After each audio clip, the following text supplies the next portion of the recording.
Hello বন্ধুরা, wbporashona.com চ্যানেলে সবাইকে স্বাগত। আজ আমরা নবম শ্রেণীর বাংলার কলিঙ্গ দেশে ঝড় বৃষ্টি এই কবিতা থেকে একটি গুরুত্বপূর্ণ প্রশ্নের উত্তর তোমাদের সাথে আলোচনা করব। তবে শুরুতেই জানিয়ে রাখতে চাই, wbporashona.com বাংলার প্রথম ডিজিটাল প্রশ্ন উত্তর সহায়িকা। পাঠ্য বিষয়ের বিভিন্ন প্রশ্নের উত্তর আলোচনা তোমরা যদি বিনামূল্যে পড়তে চাও তবে এখনই ভিজিট করো আমাদের ওয়েবসাইট wbporashona.com-এ। লিংক ডেসক্রিপশন বক্সে দেওয়া রয়েছে। তোমরা যারা হোয়াটসঅ্যাপ ইউজ করো তাদেরকে বলছি আমাদের হোয়াটসঅ্যাপ চ্যানেলে জয়েন হয়ে যেতে পারো। তার মাধ্যমে তোমরা বিভিন্ন পড়াশোনা সংক্রান্ত তথ্য আপডেটস নিয়মিত তোমাদের হোয়াটসঅ্যাপে পেয়ে যাবে। যারা এখনো আমাদের ইউটিউব চ্যানেলটাকে সাবস্ক্রাইব করোনি তাদেরকে বলছি প্লিজ সাবস্ক্রাইব করে পাশে থাকা বেল আইকনটা প্রেস করে দাও। তাহলে চলো আর দেরি না করে শুরু করে দিই আজকের আলোচনা। আজকের প্রশ্ন, কলিঙ্গ দেশে ঝড় বৃষ্টি কবিতার বিষয়বস্তু আলোচনা করো। মনে রাখবে, বাংলা লেখার ক্ষেত্রে সব সময় মাথায় রাখবে যে কোনো কবিতা বা যে কোনো গল্পের ক্ষেত্রে সব সময় সেটার বিষয়বস্তু বা জিস্ট কি বলতে চেয়েছেন কবি বা লেখক সেটা কিন্তু তোমাদের আগে বুঝে নিতে হবে। তা না হলে কিন্তু তোমরা কোনো বড় প্রশ্নের উত্তর নিজের মতো করে লিখতে পারবে না। আর একটা জিনিস, বাংলা কিন্তু মুখস্থ করে লেখার জিনিস নয়। বাংলা একটা ভাষা, বুঝতেই পারছো। সেই ভাষা তুমি যত ভালোভাবে বুঝবে বিষয়বস্তুটা, তত সুন্দর করে তোমার নিজের বুদ্ধি, নিজের কনসেপ্ট খাটিয়ে লিখতে পারবে। তাই আবারও বলছি, ডিসকাশনটা প্রথম থেকে শেষ অবধি শুনবে এবং কবিতাটাও ভালোভাবে পড়ে নেবে। মুকুন্দ চক্রবর্তী রচিত অম্বিকামঙ্গল কাব্য থেকে আলোচ্য কলিঙ্গ দেশে ঝড় বৃষ্টি পদ্যাংশটি নেওয়া হয়েছে। পদ্যাংশের এই অংশবিশেষে কলিঙ্গ দেশে একটা বিধ্বংসী প্রাকৃতিক দুর্যোগের বর্ণনা দেওয়া হয়েছে। কবিতা থেকে আমরা কি জানতে পারি? দেবী চণ্ডীর অনুরোধে ইন্দ্রদেব কলিঙ্গ দেশের আকাশে কালো মেঘের সঞ্চার করেছেন। এটা একদমই পুরাণ অনুযায়ী লেখা একটি কবিতা এবং সেই সময়কার ভীষণ একটা বিখ্যাত সাহিত্য কীর্তি অম্বিকা মঙ্গল থেকে এটা নেওয়া হয়েছে। সেখানে কি দেখা যাচ্ছে, দেবী চণ্ডী ইন্দ্রদেবকে অনুরোধ করেছেন যাতে কলিঙ্গ দেশে বৃষ্টি হয়।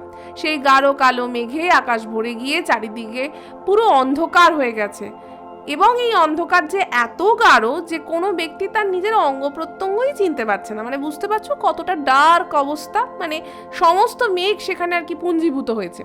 ঈশান অর্থাৎ উত্তর পূর্ব কোণে বিদ্যুৎপূর্ণ মেঘের সঞ্চার হয়েছে, অর্থাৎ বাজ পড়ছে। উত্তর দিক থেকে মেঘ ছড়িয়ে পড়েছে সারা আকাশ জুড়ে। চারটি মেঘের নাম অবশ্য মনে রাখতে হবে তোমাদের: সংবর্ত, আবর্ত, পুষ্কর ও দ্রোণ। অনেক সময় এমসিকিউতে দেয়, তাই এটা মনে রেখো। আকাশের চারিদিক থেকে অবিরাম জলবর্ষণ করছে, মানে বৃষ্টি এই চারটে মেঘের দ্বারাই সংগঠিত হচ্ছে। প্রচণ্ড জোরে মেঘের গর্জন শোনা যাচ্ছে। বিধ্বংসী ঝড় বৃষ্টি সৃষ্ট প্লাবনে কলিঙ্গের প্রজা সকল অত্যন্ত বিষণ্ণ হয়ে পড়েছে। তার মানে কি, বৃষ্টি প্রয়োজন, কিন্তু যদি অতিবৃষ্টি হয় তাহলে কি হয়? তোমরা অনেকে গ্রামে থাকো, জানো এগুলো। সেটা হচ্ছে প্রচণ্ড বন্যার সৃষ্টি হয় এবং বন্যাতে কি হয়, ঘর বাড়ি ফসল ক্ষেত সব কিছু ভেসে শেষ হয়ে যায়। তাই প্রচণ্ড জোরে হুড়হুড় দূর শব্দে যখন ভারী ঝড় বইছে, এই অবস্থায় কলিঙ্গ দেশের প্রজা সকল বিপদের আশঙ্কায় নিজেদের বাড়ি ছেড়ে পালাচ্ছে। স্বাভাবিক, যেখানে থাকলে আমাদের প্রাণ সংশয় হতে পারে। এবং তখনকার দিনে তো এত কিছু ছিল না আজকের মতন। আজকে যেরকম সুন্দরভাবে সরকার প্ল্যান করে মানুষকে ইভাকুয়েট করে, তখনকার এই পরিস্থিতি ছিল না। তাহলে ভেসে যাওয়া মানে নিজের জীবনটাও চলে যাওয়া। তাই ঝড়ের দাপটে সবুজ মাঠ গাছপালা যখন ধুলোয় ঢেকে যাচ্ছে, তখন এই কলিঙ্গ দেশের জনবসতি শূন্য হতে শুরু করে দিয়েছে। কৃষিক্ষেত্রে শস্য মাটিতে পড়ে নষ্ট হচ্ছে। 8টি দিক হস্তি যেন তাদের জলধারায় সব ভাসিয়ে নিয়ে যাচ্ছে। মানে 8টি দিকে থেকে যেন বৃষ্টিটা আসছে। মানে কবির বর্ণনাটাতে তিনি এইভাবে বৃষ্টিকে বা ওই ব্যাপক দুর্যোগকে বর্ণনা করেছেন। ব্যাঙ যেমন লাফায়, ঠিক তেমন আকাশের বাজ কলিঙ্গ দেশের বুকে এসে পড়ছে। কবি এই শব্দটাকে একটা সুন্দর শব্দে ব্যাখ্যা করেছেন, সেটা হচ্ছে বেং তরকা বাজ। মানে ব্যাঙ যেরকম তরাক তরাক করে লাফায়, ঠিক সেমনই যেন বাজ পড়ছে লাফিয়ে লাফিয়ে কলিঙ্গ দেশের আকাশ চিরে। 4 মেঘের উচ্চ গর্জনে, ওই যে নামগুলো বললাম মাথায় রেখো, কলিঙ্গবাসী নিজেদের কথা নিজেরাই শুনতে পাচ্ছেন না। এক তো অন্ধকার, দেখাই যাচ্ছে না কিছু, তার মধ্যে বাজের শব্দে কেউ কিছু শুনতে পাচ্ছে না। 7 দিন ধরে নিরবিচ্ছিন্ন বৃষ্টি হচ্ছে, এর মধ্যে সূর্য একবারও দেখতে পায়নি তারা। দিন ও রাত্রির মধ্যে আলাদা করে আর কোনো পার্থক্য নেই। তাহলে মানে শুনেই আমরা বুঝতে পারছি ঠিক কতটা ভয়াবহ দুর্যোগ হয়েছে। সেই দুর্যোগে স্বাভাবিকভাবেই কোনো কিছুই থাকার আর কথা নয়, মানে বাড়ি জনবসতি সব শূন্য হয়ে যাওয়ারই কথা।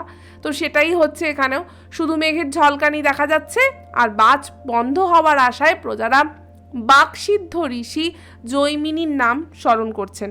এবার এখানে একটা শব্দ পেলে, বাকসিদ্ধ, এর মানে কি? মানে যারা ধরো সাধনার উচ্চ স্তরে পৌঁছেছেন, বাক মানে কথাবার্তা, তাদের কথা একদম খাঁটি, মানে তারা যা বলবে তা ঘটবেই, এই ধরনের মানুষদেরকে বলা হয় বাকসিদ্ধ।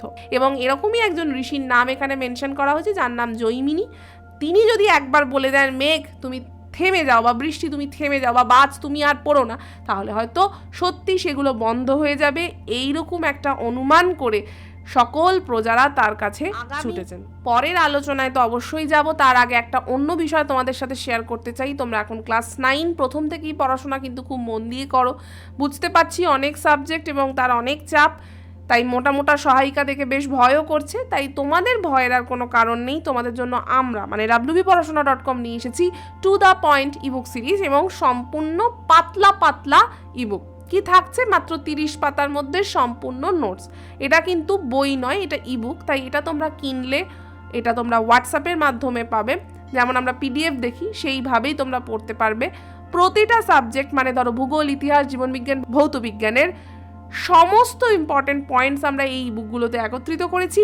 তোমরা যদি মন দিয়ে এই বুকগুলো পড়ো তাহলে দেখবে তোমাদের পরীক্ষায় প্রশ্নের উত্তর লিখতে আর অসুবিধা হচ্ছে না, এবং মোটা মোটা সহায়িকাকেও আর প্রয়োজন হচ্ছে না।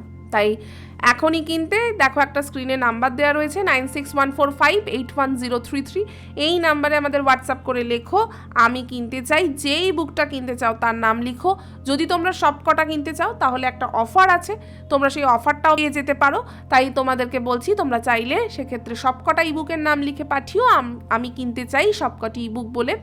Class 9 to the point ebook series লিখে পাঠিও, আমাদের টিম তোমাদের রেসপন্ড করবে। তোমাদের পেমেন্ট পেজ পাঠানো হবে, সেই পেমেন্ট কমপ্লিট করলেই 24 ঘন্টার মধ্যেই ইবুকগুলি তোমাদের হোয়াটসঅ্যাপে আমরা পাঠিয়ে দেবো। যদি আরও কিছু তোমরা জানতে চাও তাহলে ওই একই নাম্বারে আমাদের সাথে কন্ট্যাক্ট করতে পারো। চলে এলাম বাকি আলোচনায়। চাষের কাজ বৃষ্টির জন্য বন্ধ। কবির ভাষায় কি? অছুক শস্যের কাজ। কবিতার ভাষাটা একটু শক্ত, যেহেতু বহু পুরনো একটা কবিতা এবং বহুদিন আগে লেখা, তাই তোমাদের এত ব্যাখ্যা করে বোঝাচ্ছি। সুন্দরভাবে কিন্তু এটা মাথায় রেখো এবং খুব ভালোভাবে গুছিয়ে এইভাবে লেখার চেষ্টা করো। ও বৃষ্টিতে ভিজে মাটির ঘরগুলো কমজোরি হয়ে গেছে, মানে আর খানিকক্ষণ হলে এবার ধসে সব পড়ে যাবে। ক্রমাগত বৃষ্টিতে ভুজঙ্গ অর্থাৎ সাপও নিজের বাসস্থান হারিয়ে জলে ভাসমান। তার মানে মানুষেরও যা অবস্থা, প্রাণীদেরও তাই অবস্থা। সাপ তো থাকে গর্তে, এখন সেই গর্তে ঢুকে গেছে জল, তাহলে আর সে থাকবে কি করে?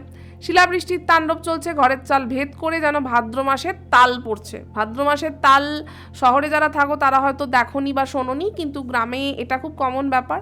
তাল বিরাট জোর শব্দ করে পড়ে, তাহলে সেই তালের মতন শব্দ করে শিল পড়ছে, মানে কতটা তার প্রাবল্য বোঝানোর জন্য লেখক এরকম একটা উদাহরণ দিচ্ছেন। মা চণ্ডীর আদেশে পবনপুত্র বীর হনুমান ঝড়রূপে কলিঙ্গ দেশে ধ্বংসলীলা চালান। তিনি বড় বড় বাড়ি, মন্দির, গাছপালা ভেঙে গুঁড়িয়ে দিয়েছেন।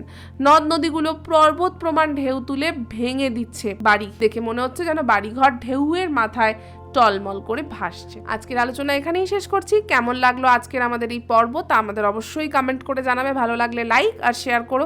মন দিয়ে পড়াশোনা করো, আর আমাদের ওয়েবসাইট এবং ইউটিউব চ্যানেল দুটোই ভালো করে ফলো করো। তাহলে চলো আজকের মতো বিদায়, আবার ফিরে আসবো অন্য কোনো দিন অন্য কোনো পর্ব নিয়ে। ততক্ষণ টাটা।